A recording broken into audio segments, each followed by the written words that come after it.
আসামি ভারতে গ্রেফতার হয়েছে, তাকে ফিরিয়ে আনার প্রক্রিয়া চলছে।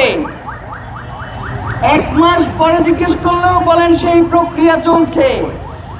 এই প্রক্রিয়া কিয়ামত পর্যন্ত চলবে কিনা আমরা জানতে চাই। আমাদের যদি সামনে আর কোনো দফা এবং আলটিমেটাম দিতে হয়, সেটা হবে চূড়ান্ত আন্দোলনের আলটিমেটাম, চূড়ান্ত আন্দোলনের দফা। এর বাইরে আমাদের সামনে আর কোনো পথ নাই।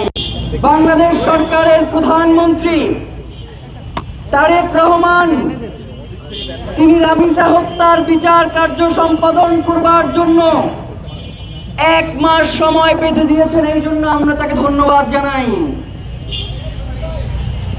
শহীদ ওসমান হাদির ব্যাপারেও আমরা তারেক রহমানের মুখ থেকে, স্বরাষ্ট্রমন্ত্রীর মুখ থেকে এই ধরনের বাণী শুনতে চাই যে আপনি ঠিক কতদিনের মধ্যে শহীদ ওসমান হাদি হত্যার বিচার করবেন। আজকে বলবেন আসামি ভারতে গ্রেফতার হয়েছে, তাকে ফিরিয়ে আনার প্রক্রিয়া চলছে। 1 মাস পরে জিজ্ঞেস করলেও বলেন সেই প্রক্রিয়া চলছে।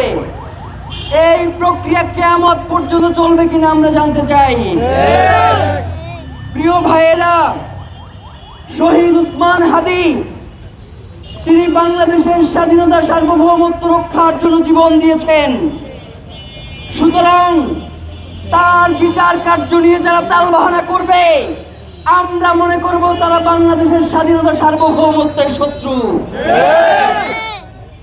মমতা বন্দ্যোপাধ্যায় যেই বক্তব্য দিয়েছেন, বাংলাদেশের পররাষ্ট্র মন্ত্রণালয়ের উচিত ছিল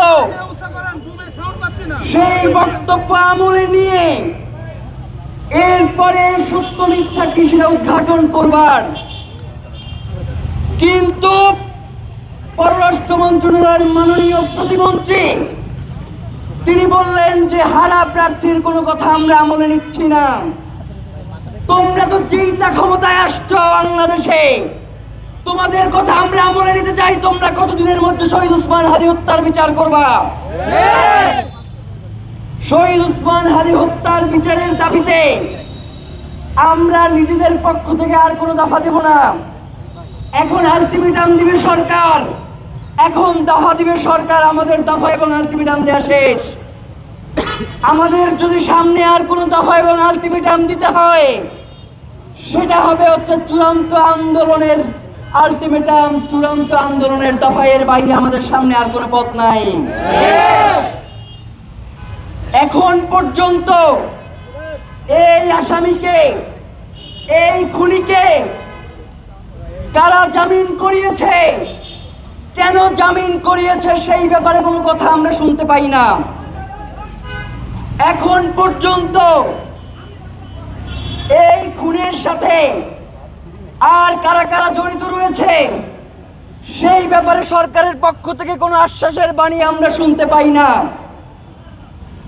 আমরা যখনই রাস্তায় নামি, আমরা যখনই শহীদ ওসমান হাদির হত্যা নিয়ে কথা বলি, তখন সরকারের মদতপুষ্ট তার তল্পি বাহকেরা এক ধরনের বাণী নিয়ে আমাদের সামনে উপস্থিত হয়। তারা বলে শহীদ ওসমান হাদির সাথে এই খুনিকে কে পরিচয় করিয়ে দিয়েছে। আমি তাদেরকে উদ্দেশ্য করে বলতে চাই, শহীদ ওসমান হাদি কোনো টেন্ডারবাজি করত? শহীদ ওসমান হাদি কোনো চাঁদাবাজি করত? শহীদ ওসমান হাদি কি চাঁদাবাজির জন্য মানুষ খুন করত? শহীদ ওসমান হাদি তো বাংলাদেশের মানুষের স্বাধীনতা সার্বভৌমত্বের জন্য লড়াই করত।